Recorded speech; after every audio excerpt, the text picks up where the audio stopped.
The following is a segment from the book I published called The Skeptical Buddha, the Tao of Science.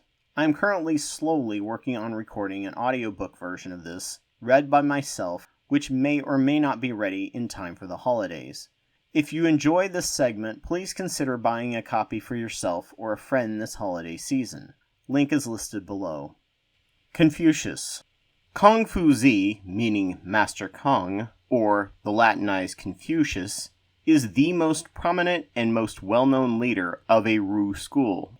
His father was a commandant for a local lord and had a very weak royal lineage back to a duke in the Shang dynasty. His father died when Master Kong was 3, leaving them in poverty. Because his mother sacrificed for her son all of her life, Kong Chiu, as was his given name, was educated in a school for commoners, where he learned the 6 arts of rites, music, archery, charioteering, calligraphy, and mathematics.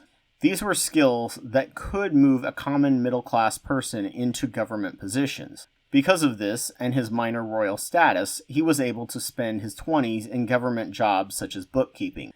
His mother's sacrifice left a lasting mark on him, who died young and in poverty, and was treated as the model mother in his works. Upon her death, he spent 3 years away from public life in mourning, as was custom at the time, where he worked on perfecting his philosophy to allow anyone to be what he referred to as a gentleman, whose bearing was the epitome of morality.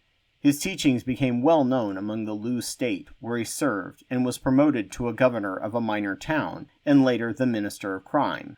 The Duke of Lu made him his personal sage. The Duke had little power over the state, but was instead run by 3 families under him called viscounts and ministers. Kong tried to use diplomacy to help dismantle the power of the 3 families and restore all power to the Duke, in the belief that the Duke would be a great philosopher king similar to what Plato believed.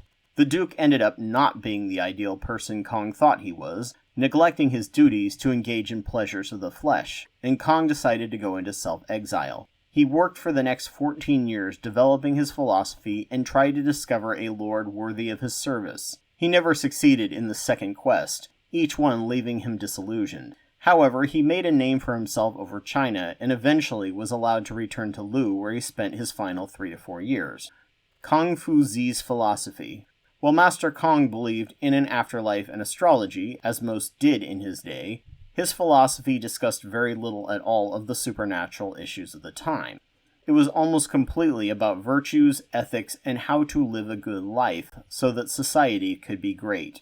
In some cases, he is considered a humanist, valuing human life over material possessions.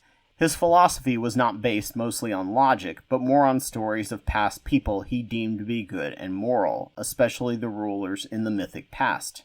He established basically his version of the golden rule of, what you do not wish for yourself, do not do to others. Constant study was his creed to become a better person. Ignorance and naivety could lead to corruption. A generous action without sincerity was an empty gesture. Master Kong required constant diligence from his students to self-reflect and maintain perfect order of themselves, not only in action, but in thought. It is only by studying the past great people that one could learn to emulate them and become great people themselves. While doing something for one's own sake was not bad, if there is a choice between doing something for yourself or doing something for all, the true gentleman would do it for all. Ren are considered the 5 core values of Confucianism: seriousness, generosity, sincerity, diligence, and kindness. Confucius's moral system was based upon empathy and understanding others, rather than divinely ordained rules, which most believed automatically made something right. He was against legalism, thinking it did nothing to stop the root cause of corruption and evil. If the people are led by laws, and uniformity sought to be given to them by punishments, they will try to avoid the punishment, but have no sense of shame. If they're led by virtue, and uniformity sought to be given them by the rules of propriety, they will have the sense of shame, and moreover will become good. He believed in a meritocracy, but also that the mandate of heaven would unite all of China, and a king would rule based on the merit of his morals, and not from inherited lineage. Every person should know their place, and only rise by his own merit. Family loyalty and filial piety was the most important thing to him. Each member of the family had a natural pecking order, and following the orders of a parent or elders were essential to be a good person.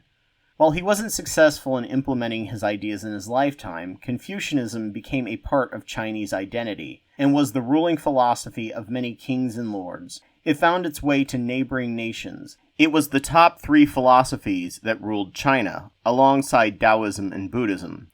Confucianism became one of the top schools to survive out of the 100 schools of thought. To this day, it is considered the #1 state-approved religion in China. Thank you for listening. If you enjoyed this segment and think you would enjoy more of it, please consider buying a copy for yourself or a friend this holiday season. Link is listed below. If you have already purchased a copy, please consider leaving a review on Amazon, which will help the algorithm connect people who are looking for this type of information with my work. Thank you.